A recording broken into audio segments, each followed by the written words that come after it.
네, 이어서 전문가와 함께 북한의 대남, 대미 메시지 관련된 내용 자세히 짚어보겠습니다. 이물출 경남대 극동문제연구소 교수, 문성묵 한국국가전략연구원 통일전략센터장 나오셨습니다. 안녕하십니까? 안녕하십니까? 핵심부터 바로 질문 좀 드릴게요. 오늘 지금 대남 메시지가 좀 구체적으로 나왔는데 먼저 대남 메시지에 대해서 좀 질문을 드려야 될 것 같은데 남북관계 합의 이행을 강조한 것 같습니다. 어떻습니까? 예, 사실 오늘 나온 대남 정책 방향은 사실 굉장히 이제 의미심장한 내용이 많은 것 같아요. 기본적으로 이제 지난 2019년 2월 북미 간의 이제 하노이 회담 결렬 이후에 남북 관계를 어떻게 설정할지 이제 계속 고민을 하고 또 우리 쪽에 과제를 던졌죠. 그러면서 이제 최종적으로 대남 정책 방향을 이번 8차 당대 총화 보고를 통해서 이제 발표를 했다 이렇게 보면 되고요. 그리고 이제 남북 간 합의 이행 부분은 사실 이제 가장 중요한 포인트가 결국 한미 군사훈련 중단, 그리고 첨단 무기 반입 중단, 그리고 앞으로 자기들이 군사훈련할 때 문제 제기하지 마라, 왈가왈부하지 마라, 시비 걸지 마라, 뭐 이런 요구가 하나 더 나왔고요. 그리고 또 문 대통령이 직접 왜 첨단 무기를 이렇게 반입하느냐, 그 이유와 명분을 직접 설명해 달라, 뭐 이런 얘기를 했거든요. 그런 맥락에 봐서는 일단은 오늘 나온 내용으로만 봐서는 남북 관계가 그렇게 낙관적, 희망적이지는 않다 이런 평가를 할 수 있을 것 같습니다. 네, 선생님 그리고 제가 원문을 뜯어서 보니까 우리 정부 그리고 일각에서는 코로나19 상황이 남과 북 모두 심각한 상태지 않습니까? 이 코로나 방역 문제, 백신이라든지 아니면 의료 협력 문제를 매개로 해서 남북관계 개선의 여지를 좀 찾아볼 수 있지 않을까라는 일각의 관측이 나왔었는데 이에 대해서 북한 측에서는 비본질적인 문제다라고 얘기를 했습니다. 이걸 어떻게 받아들여야 할까요? 네, 말씀해 주신 대로 임 교수님도 말씀하셨지만 사실은 혹시나라는 기대감이 있었지만 역시나라는 그 내용으로 나왔어요.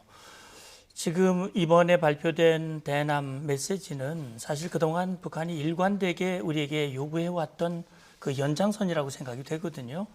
본질적과 비본질적, 다시 말하면 물론 코로나19와 관련된 보건 방역 그런 협력의 필요성을 부정하는 건 아니지만 그러나 그건 본질적인 문제가 아니다.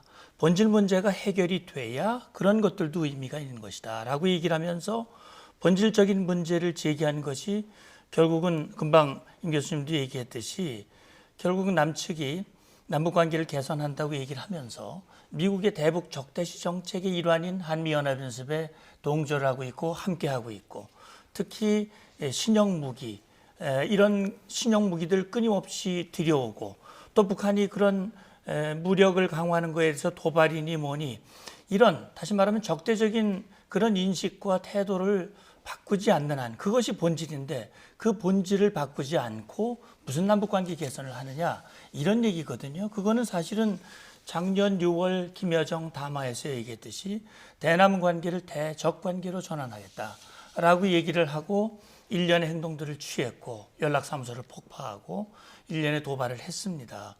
근데 지금 오늘 발표된 것은 그 과정, 다시 말하면 그런 과정을 거쳐서 사실은 우리에게 선택을 한 거예요. 남북관계 발전을 선택하려면 우리가 원하는 대로 나와라.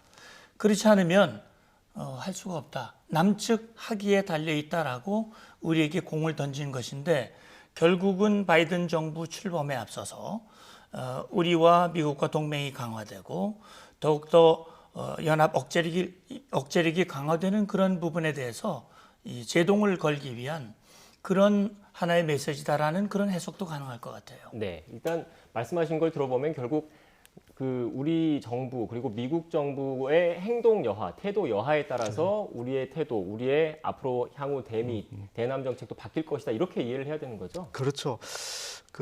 이제 김정일 위원장이 본인의 속내를 보다 이제 분명히 드러냈다는 그 측면에서 제가 주목을 하고 있는데 자기들이 이제 일방적인 유화 조치 어떤 선의 행동은 이제 하지 않겠다. 상대방 특히 이제 우리 남쪽이라든지 미국이 자신들에 대해서 선의 행동을 하는 것만큼 똑같은 그런 비중으로 자기들도 이제 선의 행동을 할 수 있다. 만약에 또 우리 남쪽이나 미국이 강경 대응을 나오면 똑같이 자기들도 강경 대응하겠다. 뭐 이런 입장이거든요. 이건 이제 과거의 이제 입장을 반복하긴 한데 문제는 이제 2018년 이후 남북 정상회담, 북미 정상회담 뭐 이런 식으로 해서 사실 남북 관계, 북미 관계가 이전보다 진전됐는데 이 진전 상황을 다시 이제 원점으로 되돌릴 수도 있는 그런 명확한 입장 표명을 했다는 점에서 우리가 이제 주목해야 될 것 같습니다. 네. 일단 대남 메시지 관련된 내용을 짚어봤는데 북한이 또 오늘 주목해야 될 게 국방력과 관련된 내용들이 꽤 있더라고요. 특히 핵잠수함과 관련된 내용이 있었는데 그동안 좀 알려진 바로는 북한이 그 잠수함 탄도발사 미사일이죠. SLBM을 장착하기 위해서 3,000톤급 디젤 잠수함을 개발하고 있다는 것은 이렇게 알려진 내용인데 이에 더해서 더 나아가서 자막 능력이 뛰어난 핵잠수함 개발을 추진하고 있다는 걸 사실상 처음으로 공식화했습니다. 어떻게 그렇죠. 받아들여야 할까요? 예, 맞습니다. 지금 북한이 그동안 대륙간 탄도미사일, 그다음에 SLBM 잠수함 발사 탄도미사일 개발에 공을 들여왔거든요. 그런데 사실 ICBM 같은 경우 사거리 측면에서는 어느 정도 성공했다고 보지만 이번에 북한이 발표했듯이 정확도를 높이겠다라고 얘기를 했거든요. 그러니까 결국 미국에게 실질적인 위협이 될 수 있는 역량을 강화하는 데 집중을 하겠다는 겁니다. SLBM 같은 경우도 잠수함이 중요해요. 그 플랫폼 발사하는 잠수함이 중요한데 디젤 잠수함 같은 경우는 일정 시간 간격으로 부상을 해야 되거든요. 그러면 계속 추적이 될 수 있고 상대방에게 기습적인 그런 타격을 가할 수가 없는 거예요. 한미 정보 자산에 발각될 가능성이 그럼요. 상대적으로 큰 거죠. 그렇기 때문에 그만큼 기습 역량이 떨어지는 것이고 미국의 위협이 되지 않고 다시 말하면 미국을 자기들이 원하는 방향으로 이끌 수 있는 그런 이 밑받침이 안 된다고 하는 것을 분명히 알고 있기 때문에 이번에 북한이 이 핵 추진 잠수함 그동안 북한이 뭐 핵실험 여러 가지 그런 지금 북한이 가지고 있는 핵 역량을 고려한다면 뭐 핵 추진 잠수함에 들어가는 원자로라든지 이런 것들을 개발하고 그걸 실제 현실화할 수 있는 역량을 어느 정도 갖추고 있지 않느냐라는 것이 전문가들의 분석이었는데 이번에 공식적으로 당대회 보고에서 확정 지은 거거든요. 그러니까 결국은 지금 바이든 정부가 출범하기 직전에 오늘 발표한 내용을 보면 미국에서 굉장히 적대적인 그런 감정을 그대로 드러내고 있거든요. 그러니까 미국이 트럼프 정부이든 바이든 정부이든 어떤 정부가 들어오든 북한을 향한 대북 적대시 정책은 변함이 없다. 특히 바이든 대통령 이제 당선자가 트럼프 대통령의 정상회담에 대해서 부정적인 입장을 취했었기 때문에 아마 그런 걸 염두에 둔 것인지 굉장히 미국에 대해서 적대적인 감정을 드러내고 특히 미국의 실질적인 위협이 될 수 있는 핵 추진 잠수함의 개발을 공식화했다.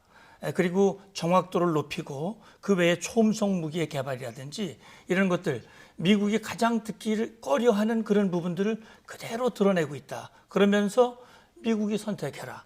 우리의 입장은 확고하니 미국이 우리가 원하는 걸 들어주든 그렇지 않든 우리는 우리의 국익을 최우선으로 강에는 강, 선에는 선 이런 식으로 하겠다라고 하는 입장을 이번에 다시 한번 분명히 했다. 이렇게 볼 수 있습니다. 네, 그런데 조선중앙통신 그 워딩을 제가 좀 보니까 좀 어떻게 보면 그 강경한 메시지를 던지긴 했지만 완전히 악화 일로로 가는 것까지는 좀 가지 않겠다. 어느 정도 선을 지킨 측면이 좀 있다는 느낌이 들었거든요.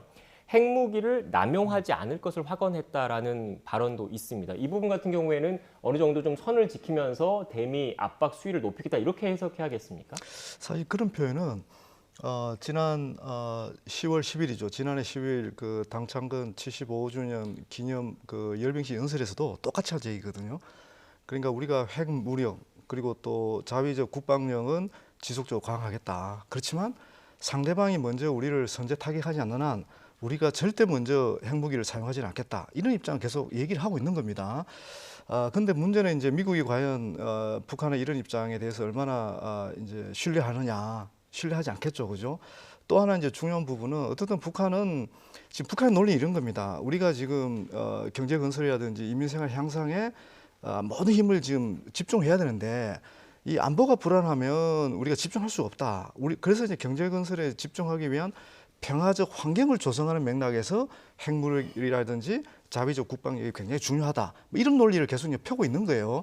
그러면서 이제 이런 논리가 근데 갈수록 강화되고 있고 지금 이제 오늘 나온 표현 중에 하나는 아예 이 군사적인 우세를 불가역적인 방향으로 만들어 버리겠다. 뭐 감히 자신들을 향해서 이 핵 무력 사용 위협이라든지 전쟁 위협 뭐 이런 걸 아예 그냥 은사도 사용하지 못하게 만들 정도로 강력하게 불가역적인 방향으로 군사력을 지금 향상시켜 놓겠다 이런 얘기를 계속 하는 거거든요. 교수님 말씀 중에 불가역적이라는 표현이 있어서 제가 추가적으로 좀 여쭙고 싶은 게 그렇다면 그 한미 당국이 추진하는 거는 한반도 비핵화 그러니까 핵을 없애는 거를 추구를 하는데 이 불가역적이라는 표현을 들어보면 핵 보유를 인정한 상태에서 협상을 하더라도 핵 군축으로 나가겠다 이렇게 받아들여야 되는 겁니까? 그럼요. 그게 북한이 주장했던 일관적인 내용이죠. 그러니까 비핵화를 하겠다라고 이야기를 했고 그게 이제 우리 정부나 미국 트럼프 대통령에게 전달이 돼서 이제 비핵화를 위한 협상이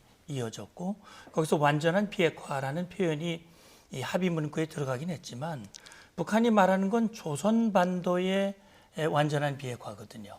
그러니까 자기들이 핵뿐이 아니라 미국이 한국에 제공하는 핵, 미국이 북한을 위협하는 핵 그런 것들도 모두 테이블 위에 올려놓고 하자는 거거든요. 그건 말씀하신 대로 핵 군축입니다. 그리고 북한이 발표한 내용을 우리가 자세히 뜯어보면 우리는 이제 핵무력을 완성한 그런 전략적 위상을 확실히 갖추었다. 그걸 김정은 위원장의 제1의 성과로 간주하고 있거든요. 그러니까 우리는 비핵화라고 하는 것이 우리가 일방적으로 우리가 가지고 있는 핵무력을 줄이거나 또는 내려놓거나 하는 것이 아니라 결국은 북한이 그동안 비핵화라고 말하는 것이 어떤 것이었다라고 하는 것을 이제 분명하게 얘기를 하는 것이고 바이든 정부 출범에 앞서서 앞으로 협상이 있더라도 그 기초 위에서 하겠다는 거거든요. 우리의 핵보유국 지위를 인정받는 데는 얘기는 두 가지 의미가 있어요. 핵 군축이라는 의미도 있지만 또 한 가지는 북한의 핵보유를 정당화해 주는 겁니다. 북한이 자위적 차원에서 핵을 개발한 것이니까 이것은 유엔이 자기들을 향한 대북 제재는 매우 부당한 것이다. 왜냐하면 자유권을 인정해 주는 유엔 헌장에 기초한다면 그렇다면 이제는 제재도 풀고 그러면서 핵국가로서 미국과 러시아가 핵 군축 협상을 하듯이 그렇게 해야 된다. 그렇다면 우리가 일방적으로 생각하는 북한의 비핵화라고 하는 생각은 갖지 마라라고 하는 것이기 때문에 이제는 우리는 협상의 어떤 전략이나 이런 것을 원점으로부터 다시 검토해야 하는 그런 상황이 됐다라고 볼 수 있습니다. 네. 군사 전문가셔서 센터장님께 하나 추가적으로 여쭙겠습니다. 그렇다면 이 북한의 핵 능력, 군사 능력이 어느 정도인지를 정확하게 파악을 해야 되지 않습니까? 핵무기로서의 가치가 있으려면 그리고 미국을 위협할 수 있을 정도의 수준이 되려면 북한이 로켓 기술을 통해서 사실상 사거리는 인정을 받았지 않습니까? 미국 대륙까지 도달할 수 있는. 하지만 이 로켓에 핵탄두를 실으려면 이 핵탄두가 그만큼 소형화돼야 되고 또 대기권 밖에 나갔다가 다시 내려오는 재진입 기술까지 확보를 해야 되는 거거든요. 그 기술은 확보가 됐다고 보십니까? 어느 정도는 됐다고 봐야죠. 지금 북한은 핵탄두를 소형화, 경량화, 표준화했다. 그래서 북한이 가지고 있는 단거리로부터 중장거리 미사일, 어떤 미사일에도 탑재 가능한 수준으로 그렇게 소형화, 경량화, 표준화됐다라고 얘기를 하고 있거든요. 그렇기 때문에 물론 말씀하신 대로 미국 본토를 타격할 수 있는 ICBM, 대륙간 탄도미사일의 경우에는 실질적인 실험을 해본 적은 없어요. 다시 말하면 단거리에서 고각으로 발사해서 들어오는 그런 재지짐은 했지만 실질적인 실험을 하지 않았기 때문에 그 역량이 정확하게 검증된 건 아닙니다. 그런 역량을 계속 강화해 나가겠다는 거거든요. 근데 중요한 것은 지금 미국 본토뿐만 아니라 미국의 기지는 우리 한반도에도 있어요. 일본에도 있고 괌에도 있고 하와이에도 있습니다. 그렇기 때문에 짧은 거리의 미사일의 경우에는 충분히 탑재도 가능하고 타격도 가능한 그런 수준이에요. 그렇기 때문에 우리는 사실은 미국 본토를 향한 그런 핵 역량을 우리가 주목하고 있지만 우리에게는 북한이 단거리 미사일이 사실은 더 위협이거든요. 북한이 이번 보고에도 보면 그런 역량을 강화하기 위해서 계속 노력을 해서 일정 성과를 거뒀고 앞으로도 계속 하겠다는 얘기를 하고 있거든요. 그런 점에서 우리는 정말 제대로 된 대응, 다시 말하면 북한의 위협에 대한 실질적인 대응이 우선이다라고 하는 것을 우리가 주목해야 할 부분이지요. 네, 센터장님 말씀을 들으면 결국 북한의 핵 능력, 군사 능력을 무시할 수 없는 수준이기 때문에 경각심을 가져야 된다는 말씀이신 것 같고 결국은 그 북한의 그 메시지를 보면 미국에 대해서 강대강, 뭐 선대선 강하게 나오면 우리도 강하게 나오고 뭐 적대시 정책을 철회하면 우리도 뭐 유화적인 거를 모색해보겠다. 어떻게 보면 공을 미국 바이든 정부에게 넘긴 거지 않습니까? 바이든 행정부 취임이 이제 얼마 남지 않았는데 바이든 행정부 그렇다면 어떤 대북 정책을 내놓을 것으로 보십니까? 사실 그 바이든 행정부도 지금 큰 도전에 직면해 있다 이렇게 봐야 될 것 같습니다. 일단 뭐 1월 20일 날 이제 대통령 취임식을 갖고 이제 그러면서 이 대북 정책, 한반도 정책 뭐 이런 게 이제 정리가 될 텐데요. 사실 아직은 뭐 공식적 입장이 나온 건 아니잖아요. 그동안 사실 이제 그 바이든 대통령 당선자가 계속 얘기했던 게 북한이 먼저 핵 억제력을 감소시키면 대화에 나설 수 있다 이렇게 얘기를 해왔거든요. 그게 굉장히 중요한 원칙이거든요. 근데 이제 오늘 나온 이 김정은 위원장의 초안 보고 내용을 보면 그건 정반대잖아요. 오히려 더 이 핵 억제력을 좀 강화하겠다. 그러니까 이제 북미 간에 당분간 충돌될 수밖에 없는 이제 그런 상황을 우리가 예상할 수 있고.